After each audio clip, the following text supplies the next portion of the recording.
Top 10 teams in NFL history to never make the Super Bowl. This video breaks down my 10 best teams never to make the big game. Drop a comment below and tell me your opinion. What do you like and what did I get wrong? Let's start with number 10. The 10th best team to never make the Super Bowl is a good one. If you've seen this team play, you would probably argue that this team is ranked too low. This team started off rough, going 1-4 to start the season, but then won 11 games straight. During that 11-game winning streak, this team gave up 124 points total. That's just under 11.3 points per game. They led the league in turnovers created, including creating 35 turnovers during this 11-game winning streak.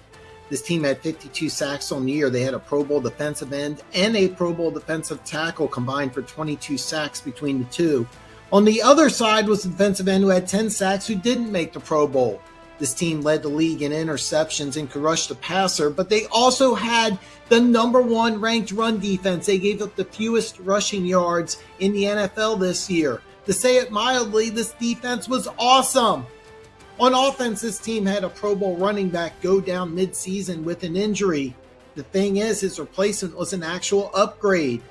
He ended up starting only 8 games but rushed for over 1,000 yards. He was about 20 pounds heavier and added a physical nature to this offense that was already loaded. This offense had a future Hall of Fame quarterback who went to the Pro Bowl that year. He had 2 Pro Bowl wide receivers, and the other wide receiver who was second on the team in yards and receptions. He didn't go to the Pro Bowl, but he was the most electric of the wideouts. Now, when you think about this team, you probably think about this incident first. That's right, it's the 1993 Houston Oilers. If you know your NFL history, the year before the Oilers were up 35-3 in Buffalo, and well, that didn't work out. So in 1993, the Oilers were determined to get back at Buffalo. They brought in Buddy Ryan as their defensive coordinator, and if you didn't see this team play, they were one of the most dominant teams I've ever seen. They had everything. They had an explosive passing attack, a physical, tough running game, a dominant defense. Imagine, if you will, the 85 Bears defense combined with the greatest show on turf offense. That's what the 93 Houston Oilers were. With Buffalo advancing to the AFC Championship game earlier in the day, TV executives were drooling over a Houston-Buffalo rematch, this time in the AFC Championship game. However, Joe Montana still had some magic left, and Joe Montana's final playoff victory led the Chiefs in a huge upset. Now, it's possible the Oilers overlooked the Chiefs. They did beat them 30-0 earlier in the season, and that's kind of what I think happened. I think they were looking forward to playing Buffalo, and it would have been very interesting to see who would have won in the AFC Championship game if Houston were to get there. Personally, I think the Oilers would have won that game, and I would have loved to see a Houston-Dallas Super Bowl. Now, this team was a little old school, but for number 9, we go back a little further. The number 9 team on this list was loaded and ready to return to a Super Bowl. 2 years prior, this team lost the Super Bowl, and the year before, this team would end up losing in the conference championship game to the team that won the Super Bowl. In the first round of the playoffs, this team crushed their opponent 56-7. In the conference championship game, this team would play a division rival that they swept during the regular season. Now, to start the season, this team would end up getting a new head coach. The previous head coach cited owner interference as the reason why he left.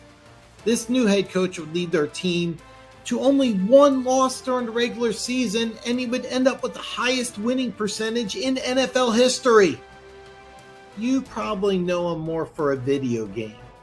John Madden was the coach for a number 9 team of all time that didn't make the Super Bowl. It's the 1969 Oakland Raiders. Most people don't know that John Madden had the highest winning percentage of any NFL head coach, but his first season was a good one. He ended up going 12-1-1, and the last 3 years of the AFL's existence, the Raiders would end up only losing 4 games. They were just absolutely dominant during that time. Their quarterback, Daryl LaMonica, a.k.a. the Mad Bomber, would have the best season of his career. He would end up throwing for career highs in both yards and touchdowns, both of which led to AFL. On one side, you had Hall of Famer or future Hall of Famer Fred Biletnikoff, and on the other side, you had Warren Wells, who would have the best season of his career. Wells would lead the AFL with both 1,260 yards receiving and 14 touchdowns. He would do that on only 47 receptions. And if you're trying to do the math, that's 26.8 yards per catch. I'm going to say that again, 26.8 yards a catch. Now, he was only able to play with the Raiders for 4 years, but I'm firmly convinced that if he was able to play in the NFL, he wasn't thanks to legal issues. He would join Fred Biletnikoff in the Pro Football Hall of Fame. He was really good, folks. The Raiders' passing attack and offense was nearly unstoppable, and the defense, while not statistically great, was physical and tough. If you're not a Raiders fan, you would call them dirty. They forced 52 turnovers that year, and even though sacks are not a official statistic till 1980 per Pro Football Reference, they did have 47 sacks that year. Despite being favored over the hated Chiefs, in the final game in the history of the AFL, they were upset and lost 17-7. By the way, next week, when I do top 10 Super Bowl teams of all time, the 69 Chiefs may be on that list. Next is a team coached by someone who's also famous, but not for a video game, so keep up. If you're a Browns fan, you may be disappointed that neither Browns team famous for the drive and the fumble made this list. I actually think Marty's Chiefs of the 90s were better. They didn't make the list either. But Marty Schottenheimer does make this list. As the 8th greatest team to never make the Super Bowl is the 2006 San Diego Chargers. If you know Marty ball, it's fantastic defense and a strong running game, and this team was no exception. When Schottenheimer first arrived in San Diego, he brought with him middle linebacker Donnie Edwards from Kansas City. Donnie Edwards is maybe the most underrated linebacker in NFL history. Edwards is 4th all-time in tackles, and while he was in San Diego, he had 17 interceptions in those 5 seasons, and he led the team in tackles every single year. But what made this defense really scary was the ability to get after the quarterback, and nobody did that better than Sean Merriman. Even though he missed the first 4 games of the season, he led the NFL with 17 sacks, and the Chargers had 61 sacks overall, which led the NFL. And like all of Marty's defenses, they got tons of turnovers, 17 forced fumbles, and 16 interceptions. But what was different about this Schottenheimer team is, for once, Marty had a potent offense. Phillip Rivers went to the Pro Bowl, and Antonio Gates was named first team All-Pro. And while the passing game was good, the running game was special. LaDainian Tomlinson would have the greatest season of his Hall of Fame career. He would end up being the NFL MVP and break Paul Hornung's 46-year-old scoring record by achieving 31 total touchdowns. Tomlinson would lead the league in rushing while still catching 56 passes for 508 yards. His 2,323 total yards from scrimmage is still 8th all time. For the only time in Marty Schottenheimer's career, his team would lead the NFL in scoring offense. In the playoffs, Marty's Chargers even had an 8-point lead late in the 4th quarter when the defense would come through and intercept Tom Brady, only to have that interception stripped away. The Chargers did have a final chance to send this game into overtime when the 54-yard field goal sailed wide. I will forever believe that if the Chargers won this game, they would have advanced to and won the Super Bowl. The next team on my list is a team I bet you forgot about. The number 7 team on my list is an interesting story. During the offseason, their defensive coordinator left to take over as head coach of the Chicago Bears. They brought in a fired head coach who completely changed this defense. They almost doubled their sack total from the year before, getting 57 sacks this year while they only had 30 the year before. The year before, they gave up 21.1 points a game, but this year they would lead the NFL in scoring defense, allowing only 13.6 points a game.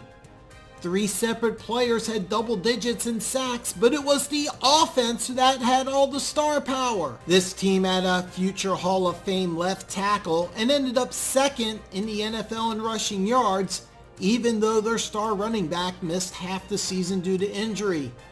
His backup would end up having the best season of his career, and even though he only started 7 games, he would end up with 931 rushing yards and 13 touchdowns on the ground.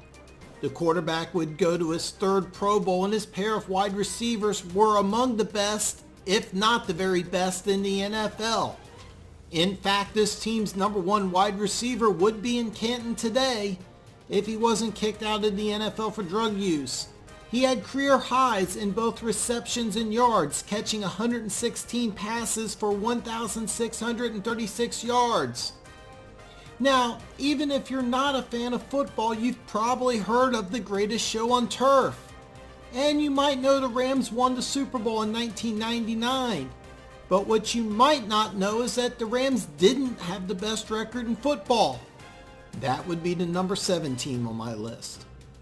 The 7th greatest team to never go to a Super Bowl is the 1999 Jacksonville Jaguars. Jacksonville went 14-2 in 1999 and had the best record in football. When new defensive coordinator Dom Capers came in, everything changed. This team always had a good offense. Now they had the NFL's best defense. This team only had one weakness, the Tennessee Titans. Jacksonville went 14-0 versus the NFL, but 0-2 versus Tennessee in the regular season. In the playoffs, Jacksonville destroyed Miami 62-7. But the Jags cribbed tonight. The Tennessee Titans played them in the AFC Championship game. And the Titans, not the NFL's best record, the Jacksonville Jaguars, would advance to the Super Bowl. Now, traditionally, when the NFL's highest scoring offense meets the NFL's best scoring defense, defense wins. I would have loved to see that matchup in the Super Bowl. A Jacksonville-St. Louis Super Bowl would have been a lot of fun, and I fully believe Jacksonville would have won that game, and the NFL would be completely different today. The number 6 team on my list also changed the NFL in a way that will last forever. Stay tuned and find out how. The number 6 team on my list went to the Super Bowl the previous 2 years and lost. What is ironic is that this team was probably the best out of the 3. The last 2 years this offense averaged 21.6 points per game, but this year it was 26.9. The year before, the defense gave up 13.9 points per game. This year it was only 12.9. This team scored more than double the amount of points the defense gave up. Their future Hall of Fame quarterback would have the best season of his career and win his only NFL MVP award. Their All-Pro running back would also have the best season of his career and finish 4th in the MVP ballot. He would score 22 total touchdowns and average 125.8 yards per scrimmage. However, this team was known for their defense. It's one of the greatest defenses in NFL history, littered with future Hall of Fame players. Despite the greatness of this team, and for having the divisional round of the playoffs won for over 59.5 minutes, their opponent's quarterback had a wing and a prayer left. He goes back to pass and says, "Hail Mary." That's right. The number 6 team on my list to never make a Super Bowl is the 1975 Minnesota Vikings. If you are a Vikings fan, you might say Pearson pushed, and he might have. However, the Hail Mary is still referenced in the NFL today. This play would forever change the game. The following year, Minnesota would also make the Super Bowl, but they would get blown out by the Raiders. FYI, next week when I break down the greatest Super Bowl teams of all time, you might see the 76 Raiders again. The thing is, out of these great 4 Vikings teams, I will always believe that the 75 team was the best. I already mentioned Hall of Fame Fran Tarkenton's only MVP season, and it was also Chuck Foreman's best season, a guy who I think belongs in the Hall of Fame. Hall of Fame safety Paul Krause also had his best season with the Vikings. The other 3 Super Bowl seasons, he had 8 interceptions combined. In 1975, he would have 10. And 75 would be his only first-team All-Pro award as a Viking. In all fairness, when I first made this list, I wanted to put 10 teams that would have won the Super Bowl had they made it. But in 1975, Dallas would play Pittsburgh in one of the most memorable Super Bowls of all time. Pittsburgh would win this Super Bowl. In all fairness, I'm not sure Minnesota would have won a rematch of Super Bowl IX. I do, however, 100% believe in the NFC Championship game. If the 75 Vikings were to advance, they would have beaten the LA Rams. I don't see a California team going to outdoor Minneapolis in January and winning. The Rams also got crushed by Dallas 37-7, and that game was in LA. The next team on my list also lost the Super Bowl the following year. Keep watching to find out who. The number 5 team on this list was one of the best teams in NFL history. This team started strong out of the gates, going 6-2, but the last 8 games of the season was different. They not only would go 8-0, they would destroy teams, one of which would be the eventual Super Bowl winner. The defense was solid during this 8-game winning streak, allowing 125 total points. That's 15.625 points per game. Their inside linebacker would lead the league in tackles and go on to be a first-team All-Pro. They would force 24 turnovers during this 8-game win streak while committing only 1. This team would end up leading the league in interceptions, but it was the offense that scared people. During this 8-game winning streak, they would score 299 points. That's 37.5 points per game. The quarterback would throw for 36 total touchdowns and only 4 interceptions all year. He would win NFL MVP this season. The 5th best team of all time to never make the Super Bowl is the 2010 New England Patriots. What really keyed the Patriots' second half explosion was when the Patriots brought back wide receiver Deion Branch and started to feature their 2 rookie tight ends. Future Hall of Fame tight end Rob Gronkowski would lead the team with 10 touchdown receptions, and Aaron Hernandez would end up 3rd on the team in all categories.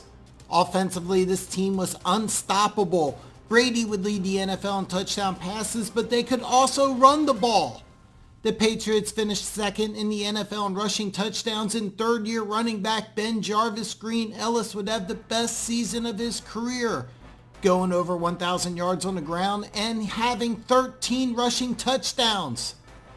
Despite beating the Jets 6 weeks earlier 45-3, when they played the Jets again in the playoffs, their 8-game winning streak would end. The following week, the Jets would lose to Pittsburgh in the AFC Championship game, and then Green Bay, which would go on to win the Super Bowl, also lost to New England Week 15. I firmly believe that New England gets by the Jets. They beat both Pittsburgh and Green Bay and go on and win the Super Bowl. For the number 4 team on my list, you might have caught it already, but I already mentioned this team. Stay tuned to find out who. The number 4 team on my list won the Super Bowl the year before. They would come back the next year even better. The offense, which averaged 24.3 points per game the year before, would average 35 points per game, which would lead the NFL. The defense, which gave up 15 points per game the year before, took a step back to 22.4. This defense, while not dominant, did lead the NFL with 31 interceptions and scored 5 touchdowns. This team would win its first 13 games and finish 15-1. The future Hall of Fame quarterback would win NFL MVP and have one of the greatest seasons of all time. In only 15 games, he would throw for 4,643 yards and 45 touchdowns, while only throwing 6 interceptions. His backup wasn't bad either. His backup would start the final game of the season while the team rested starters and throw for 6 touchdowns. This team scored over 40.6 times during the regular season, However, in the playoffs, they would score only 20 and lose to the eventual Super Bowl winner. The fourth greatest team of all time to not make the Super Bowl is the 2011 Green Bay Packers. The team that won the Super Bowl the year before was more balanced, and the defense was significantly better. I don't think an NFL team ever relied more on its quarterback than this team did. Aaron Rodgers' 2011 season might be the greatest season of any quarterback in NFL history, but in the playoffs he didn't play to that standard. He was 26 out of 46 for 264 yards, 2 touchdowns and 1 interception. He did have 66 yards rushing, but for a team so quarterback dependent, it wasn't enough. The Giants would beat San Francisco in overtime to advance to the Super Bowl, where they would upset the Patriots. San Francisco had a good team that year, but if Green Bay got past the Giants, they would have beaten the 49ers and played the Patriots. A Brady-Rodgers Super Bowl was the game we were expecting, as these were the two teams with the best regular season records. Unfortunately, we will never find out who wins a Brady-Rodgers Super Bowl. Aaron Rodgers would go back to the playoffs 8 times as this video is being made, but he has yet to return to a Super Bowl. The next team on my list would return to and win a Super Bowl. Keep watching to find out who this team is. The third best team to not go to the Super Bowl ended up winning the next 2. But I will argue that this team was the best out of the 3. This team was exceptionally balanced, second in passing yards, first in passing touchdowns, while rushing for more yards than any other team in the NFL. This team had the number 1 offense in both points and yards. However, this team also had a dominant defense, the third fewest points and the fewest yards allowed in the league. Both sides of the ball had multiple Hall of Fame players, and this coaching staff would end up producing 4 future NFL head coaches. And the head coach of this team is widely considered one of the greatest, if not the greatest head coach in NFL history. This team seemed Super Bowl bound, as the last 3 games of the season they won by a combined score of 124-7. Their biggest threat was actually in the division, where they split the season series and both games were decided by 2 points. That team got upset in the wild card round, but this game was a much bigger upset. Some people think the greatest playoff upset of all time. The third best team to never go to a Super Bowl is the 1987 San Francisco 49ers. The 49ers had the best record in the NFL in 1987, and the Saints had the second best. The Vikings would knock off the Saints in the wild card round, and I believe San Francisco took the 8-7 Vikings lightly. The 49ers 3 years ago won the Super Bowl, and by the way, the 84 49ers will appear again next week when I do top 10 Super Bowl teams of all time. The next 2 years, the Giants would eliminate the 49ers from the playoffs. So with the Giants not making the playoffs in 87 and the Saints knocked out in the wild card round, the 49ers were sure to go back to the Super Bowl. That is until what I call the Anthony Carter game happened. Anthony Carter would set a playoff record for most receiving yards in a playoff game with 227. Everything went wrong, from Montana being sacked 4 times in the first half, to missed chip shot field goals, to pick sixes, to Anthony Carter becoming superhuman. Minnesota would end up losing the NFC Championship game to Washington, who had crushed Denver 42-10. From 1981 to 1997, the NFC won every single Super Bowl, so whoever represented the NFC would win the Super Bowl. Washington had a good team in 1987, but San Francisco was dominant. No question, if the 49ers don't lay an egg in the divisional round of the 87 playoffs, that they go on to win the Super Bowl. Next up is a team that came short of 3 consecutive Super Bowl wins. Keep watching to see who it is. The number 2 team on this list won the previous 2 Super Bowls but struggled starting the season 1-4 before they went on one of the most amazing winning streaks in NFL history. This team did have 2 Hall of Fame wide receivers. One would miss almost the entire season due to injury, and the other would get knocked out in the season opener. The future Hall of Fame quarterback would get benched during the season, but this team did boast a pair of 1,000-yard rushers. The offense ran for an NFL best 2,971 yards and 33 rushing touchdowns.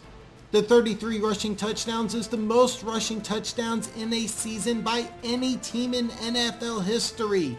The 212.2 rushing yard average per game is the 3rd most in NFL history in the Super Bowl era. Only the O.J. Simpson-led Bills had a higher yards per game average. The 9-game winning streak is remembered for defense. This defense would put up the best 9-game streak in NFL history, allowing 28 total points and pitching 5 shutouts. Unfortunately, this team would come up short in the AFC Championship game. The second best team of all time never to reach the Super Bowl is the 1976 Pittsburgh Steelers. The 76 Steelers would crush the Colts in the playoffs, but end up losing both Franco Harris and Rocky Bleier due to injury. Neither would play in the 76 AFC Championship game. Every single Steelers fan will tell you that even if just one of these 1,000-yard rushers play, they would go on and beat the Raiders. The 1970s Raiders-Steelers rivalry is one of the best in all of sports. Both running backs did play week 1 when the Raiders beat the Steelers. This, of course, was the game George Atkinson knocked out Lynn Swann. I am not 100% sure if the Steelers with both running backs would beat the Raiders in the AFC Championship game, but I do believe the Steelers would have won in a Super Bowl rematch against the Vikings. The Steelers would return to the Super Bowl 2 and 3 years later, winning both Super Bowls. One of these 2 teams you will see again next week. Before I reveal the greatest team of all time to not reach a Super Bowl, I have some honorable mentions that did not make my list. I am going to start with 3 teams trying to three-peat. The 74 Dolphins would lose in the famous Sea of Hands game. The 72 Dolphins ran for 2,960 yards, but would drop to 25, 21, and 73, and 21, 91, and 74. The Dolphins, which lost Super Bowl 6, which would win Super Bowl 7 and 8, just ran out of steam in 74. And while a great team, falls short of my list. The 1990 49ers had the best record in the NFL that year with a 14-2 mark. They would lose on the last play of the NFC Championship game to the eventual Super Bowl winning New York Giants, a game which the Giants wouldn't even score a touchdown. When I first started the list, I did have the 1990 49ers on, but they fall just short. Another team I also had on the list when I first started was the 1994 Dallas Cowboys. They also lost in the NFC Conference Championship game to the 1994 49ers. You will see the 94 49ers on next week's list of the top 10 Super Bowl teams of all time.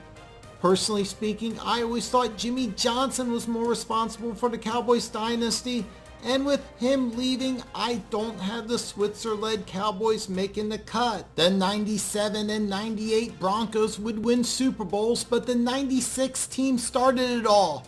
The 96 Broncos tied Green Bay for the best record in football with a 13-3 mark.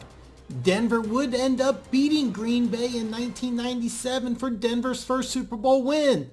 The reason the 96 team doesn't make the list is I believe the Broncos improved every year from 96 to 98. The 96 team, while great, just falls short of my list. The 86 Bears statistically had a better defense than the 85 Bears. The Ditka-McMahon feud would derail what could have been a dynasty in Chicago. The defense, while dominant, had an offense that keeps them off this list. When researching the Air Coryell Chargers, I was surprised to find out the 79 Chargers only gave up 15.4 points per game. They were the second best in the NFL. The 81 Chargers are the more famous of the teams that didn't make the Super Bowl or this list, despite being one of my favorite teams of all time.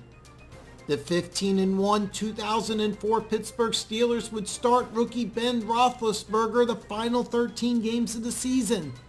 They finished the regular season on a 14-game winning streak. The Steelers' defense was the best in the NFL in points and yards allowed. The offense, while solid, was never special, and while it was hard leaving one of the 15-1 teams in the NFL history to never make the Super Bowl off the list, it had to be done. Now, the number one team of all time never to make the Super Bowl. The number one team to never make the Super Bowl had an aggressive, fast defense that finished 6th in points allowed. This defense would score 5 touchdowns and allowing only 17 touchdown passes while collecting 19 interceptions. The defense was led by a defensive lineman who would win All-Pro honors and end up in the Pro Football Hall of Fame. The future Hall of Fame defensive lineman was a force, and this was one of the fastest, most athletic defenses in the NFL. However, no one remembers that. This team had an all-pro running back that averaged over 105 yards per scrimmage and could score from anywhere on the field. This team had a pair of stud receivers. One had 4 consecutive 1,000-yard seasons entering the year. The other would enter in the Pro Football Hall of Fame. The starting quarterback would go down week 2 and things looked grim. But the backup quarterback would have the best season of his career and receive an NFL MVP award. But what stood out from day one about this team was the rookie wide receiver from Marshall. The number one team in NFL history to never make the Super Bowl is the 1998 Minnesota Vikings. The NFL Network called Randy Moss's rookie season the greatest rookie season of all time. No rookie wide receiver had more than 10 touchdown catches before Moss. Moss would have 17. He provided a threat that was undefensible. All you had to do was throw the ball up and Moss would get it. This team was already loaded offensively, but the Vikings would end up setting an NFL record for points scored. As I mentioned in the beginning of this segment, the defense was actually really good. But most likely what you remember about this team is Moss and a missed field goal. What you might forget is the injuries the Vikings occurred during this game, including John Randall. Multiple defensive stars would leave the game due to injury. But Gary Anderson made 122 consecutive kicks. A 39-yard field goal with 2 minutes left would give the Vikings a 10-point lead in the NFC Conference Championship and ensure them of going to the Super Bowl, but he missed. If Anderson makes this field goal, Minnesota does advance to the Super Bowl. It wasn't that he missed, but he hasn't missed all year. He was undeniably the best kicker in football. Now, the 98 Broncos were loaded and had an excellent team, but I am 1,000% convinced if the Vikings advanced, they would have beaten the Broncos. Thank you for watching. If you enjoyed this video, please hit that subscribe button and give me the thumbs up. Now, this is my list, but I really want to hear from you. What did I get right and what did I get wrong? Put a comment down below and let me know what you would do different. Next week is my top 10 Super Bowl teams of all time, so I hope to see you again.